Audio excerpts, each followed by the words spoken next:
Hey guys, this is Uday from Uday Edits. இன்னைக்கு நம்ம எதை பத்தி பார்க்க போறோம் அப்படினு சொல்லிட்டு பாத்தீங்கன்னா உலகத்திலே வந்து எல்லாருக்குமே ரொம்ப கியூரியஸா இருக்கக்கூடிய ஒரு விஷயம் வந்து டைம் டிராவல் பண்ண முடியுமா முடியாதா. சோ அதுலயுமே வந்து நம்ம ஃபியூச்சருக்கு போக முடியும் அப்படின்றத வந்து நம்ம லாஸ்ட் வீடியோல பார்த்தோம். இந்த வீடியோல வந்து காலம் பின்னோக்கியும் போகலாம் அப்படின்றத வந்து சில பேர் வந்து ப்ரூவ் பண்ணிருக்காங்க. ப்ரூவ் இன் தி சென்ஸ் இது வந்து எல்லாமே வந்து ஒரு கான்ஸ்பைரசி தியரியாவும் ஒரு சர்ச்சையான விஷயமாவும் தான் இப்போ வரைக்கும் இருக்கு. இது வந்து நிஜமாவே ப்ரூவ்ட் அப்படின்லாம் வந்து சொல்லவே முடியாது. இன்டர்நெட்ல நான் பார்த்ததை வந்து உங்க கூட தமிழ்ல ஷேர் பண்ணலாம் அப்படின்னு சொல்லி தான் வந்து இந்த வீடியோ பண்ணிருக்கேன். சோ இது வரைக்கும் வேர்ல்ட்ல ஃபேமஸா பேசப்பட்ட இப்போவும் பேசப்படக்கூடிய சில முக்கியமான டைம் டிராவலிங் ஈவென்ட்ஸ்ல ஒரு 4 ஈவென்ட்டை பத்தி தான் வந்து நம்ம இங்க பார்க்க போறோம். அதுல ஃபர்ஸ்ட் ஒன் வந்து சர் வெக்டர் கோடார்ட் அப்படின்றவர் வந்து ராயல் பிரிட்டிஷ் ஏர்ஃபோர்ஸ்ல ஒரு முக்கியமான பர்சன் அண்ட் இவர் வந்து இரண்டாம் உலகப் போர்ல கலந்துகிட்ட ஒரு நபர்.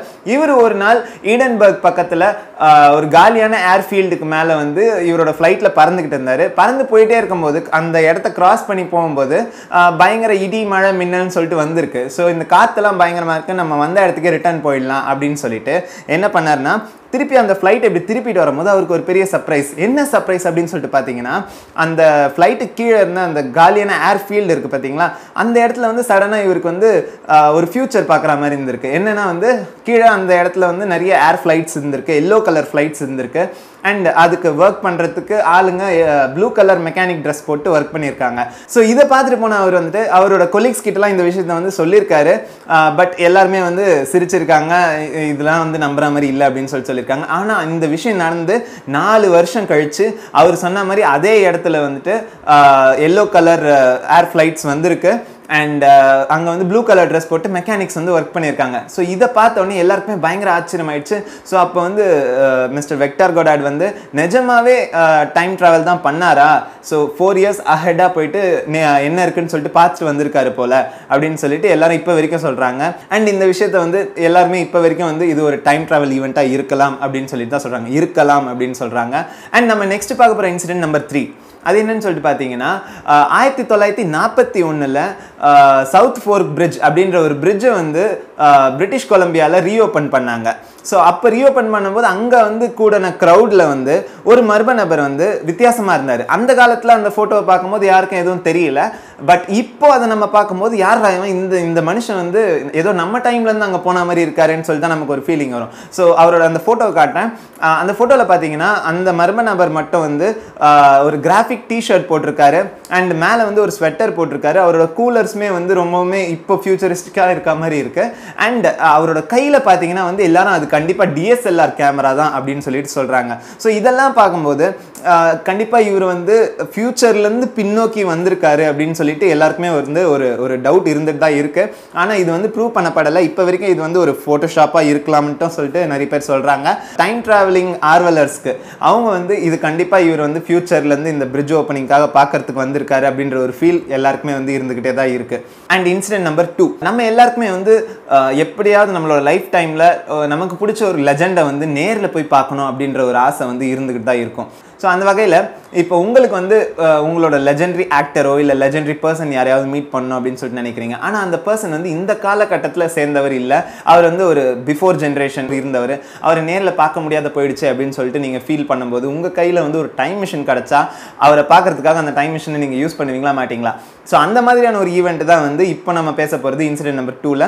ஸோ என்னாச்சு சொல்லிட்டு பார்த்தீங்கன்னா 1928 சார்லி சாப்ளினோட படத்தில் வந்து ஒரு லேடி வந்து ஃபோன் பேசிக்கிட்டே போவாங்க, மொபைல் ஃபோன் பேசிட்டு. வெயிட், 1928 மொபைல் ஃபோனா? மரியாதை டைம் மிஷினை என்கிட்ட கொடுத்துரு, அந்த லேடி கையில் இருக்க ஃபோனை போடுங்கணும். ஸோ இப்போ வரைக்குமே இது எல்லாரும் என்ன சொல்கிறாங்க அப்படின்னு சொல்லிட்டு பார்த்தீங்கன்னா இந்த லேடி வந்துட்டு சார்லி சாப்ளினை பார்க்கணும் அப்படின்ற ஆசையில் வந்து டைம் மிஷின் அவங்க கையில் கிடச்சிருக்கு. ஸோ அவங்க ஃபியூச்சர்லேருந்து ட்ராவல் பண்ணி இந்த காலத்துக்கு வந்திருக்காங்க 1928.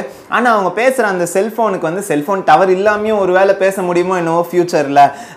மேபி இந்த பக்ஷிராஜன் சொல்கிற மாதிரி செல்ஃபோன் டவரெல்லாம் வந்து எல்லாத்தையும் காலி பண்ணிவிட்டு செல்ஃபோன் டவரே இல்லாமல் வேறு ஏதோ ஒரு புது சிக்னலில் ஃபோன் பேசுகிற மாதிரி ஏதாவது கண்டுபிடிக்கிறாங்களோ என்னவோ தெரியல. பட் அந்த லேடி வந்து பேசிட்டு இருக்கிறது செல்போன் மாதிரி தான் இப்போ வரைக்கும் எல்லாருக்குமே தோணுது. சில பேர் வந்துட்டு அவங்க கையில் இருக்க அவங்க இப்படி காதில் வச்சிருக்கிறது வந்து காது கேட்குற இயரிங் எய்ட் மிஷினாக இருக்கலாம் அப்படின்னு சொல்லிட்டு டவுட் படுறாங்க. பட் இப்போ வரைக்குமே இது வந்து ஒரு ஃபேமஸாக பேசப்படுற டைம் ட்ராவலிங் ஈவெண்ட்டாக தான் எல்லாருமே வந்து பார்க்குறாங்க. அண்ட் அந்த லேடியும் வந்து நமக்கு என்ன சொல்ல வராங்கன்னு சொல்லிட்டு சில பேர் என்ன சொல்கிறாங்க அப்படின்னா இன்டர்நெட்டில் டைம் ட்ராவலிங் வந்து ஃபியூச்சருக்கு தான் போக முடியும்னு இல்லை, நம்ம பாஸ்ட்டுக்கும் வந்து பார்க்கலாம் அப்படின்றது வந்து நமக்கு வந்து தெரியப்படுத்துறாங்க. பிகாஸ் இப்படி ஒரு விஷயம் வந்து பண்ணால் எல்லாரும் ஃபியூச்சரில் வந்து வீடியோவாக இதை பார்ப்பாங்க. சார்லி சாப்ளின் வந்துட்டு எவ்வளோ பெரிய லெஜெண்டரி ஆக்டர்னு எல்லாருக்குமே தெரியும். அவரோட வீடியோவில் சடனாக இப்படி ஒரு இன்சிடென்ட் வரும்போது உலகமே திரும்பி பார்க்கும் அப்படின்றதுக்காக வேணும்னே பண்ணாங்கன்னு தான் சில பேர் சொல்கிறாங்க. ஆனாலும் நிறைய பேர் வந்து இன்டர்நெட்டில் என்ன சொல்கிறாங்கன்னா, இப்படி டைம் ட்ராவல் பண்ணணும்னு நினைக்கிறவங்க வந்து அவங்களோட ஐடென்டிட்டியோ இல்லை இந்த மாதிரியான விஷயங்களையோ வந்து வெளிப்படையாக வந்து காமிக்க மாட்டாங்க, அதுவும் ரெக்கார்ட் ஆகிற மாதிரி ஒரு விஷயத்தில் வந்து பண்ணவே மாட்டாங்கன்னு தான் சொல்கிறாங்க. இப்போ வரைக்குமே இது வந்து ஒரு பெரிய சர்ச்சையை கலப்புற ஒரு ஈவெண்ட்டாக தான் இருக்குது. அண்ட் நெக்ஸ்ட் நம்ம பார்க்க போகிறது இன்சிடென்ட் நம்பர் 1. 1995 மைக் டைசனோட பாக்ஸிங் மேட்ச்சில் க்ரௌடில் உட்காந்து எல்லாரும் பார்த்துக்கிட்டு இருக்கும்போது சடனாக ஒரே ஒரு ஆள் கரெக்டாக டிவியில் வந்திருக்காரு. அவர் என்னன்னு பார்த்தீங்கன்னா அவர் கையில் வந்து கேமராவை வந்து பிடிச்சிட்டு வீடியோ எடுத்துகிட்டு இருந்திருக்காரு. ஸோ அவர் கையில் வச்சிருக்கிறது வெறும் கேமரா மாதிரி தெரியல, நம்ம இப்போ யூஸ் பண்ணுற ஸ்மார்ட் ஃபோன் மாதிரி இருக்குது. 1995 ஸ்மார்ட் ஃபோன் வரல. இது வந்து நிறைய பேர் வந்து இது ஸ்மார்ட் ஃபோன் கிடையாது, கேசியோ கேமரா தான் அப்படின்னு சொல்லிட்டு சொல்கிறாங்க. இருந்தாலுமே வந்து அவங்க கேசியோ கேமரா வந்தால் இப்படி தான் பிடிச்சிருக்குமே தவிர இப்படி பிடிச்சி எடுத்தது தான் வந்து இப்போ வரைக்கும் எல்லாருக்குமே வந்து ஒரு பெரிய டவுட்டாகவே இருந்துகிட்டு இருக்கு. இது ஒரு பெரிய டைம் டிராவலிங் சர்ச்சையான ஈவெண்ட்டாக கருதப்படுது. ஏன்னா ஒரு மைக் டைசனோட பாக்ஸிங் மேட்ச்சில் இப்படி ஒரு ஈவெண்ட் நடக்குது, அது எல்லாருமே டிவியில் வேற பார்த்துருக்காங்க. இப்போ வரைக்கும் அந்த ஆள் யாருன்னு சொல்லிட்டு கண்டுபிடிக்கிறதுக்கு ட்ரை பண்ணாங்க, கண்டுபிடிக்க முடியல. அண்ட் இப்படி ஒரு இன்சிடென்ட் வந்து ரொம்பவுமே வந்து ஒரு கியூரியஸான கேஸாக இருக்குன்னு சொல்லிட்டு டைம் டிராவலிங் ஆர்வலர்ஸ்லாம் இப்போ வரைக்கும் சொல்லியிருக்கிறாங்க. உங்களுக்கு ஒருவேளை இந்த மாதிரி டைம் டிராவலிங் மிஷின் கிடச்சிதுன்னா நீங்கள் என்ன பண்ணுவீங்க? யாரை போய் மீட் பண்ணுவீங்க? இல்லை பாஸ்ட்டை சேஞ்ச் பண்ணுறதுக்கு ட்ரை பண்ணுவீங்களா? அப்படின்ற விஷயத்தை வந்து கமெண்ட் செக்ஷனில் போடுங்க. நான் அந்த கமெண்ட்ஸ் எல்லாத்தையும் படிக்கிறேன். அண்ட் என்னோட வீடியோஸ் உங்களுக்கு ரொம்ப பிடிச்சிருந்தா லைக் பண்ணுங்க, ஷேர் பண்ணுங்க. இந்த கண்டென்ட் ரொம்ப பிடிச்சிருந்ததுன்னா இதே மாதிரி இன்னும் மேலும் மேலும் கேட்கறதுக்கு ஆசைப்பட்டீங்கன்னா தமிழில் என்னோட சேனலுக்கு சப்ஸ்கிரைப் பண்ணுங்க. This is Uday signing out from Uday edits. By.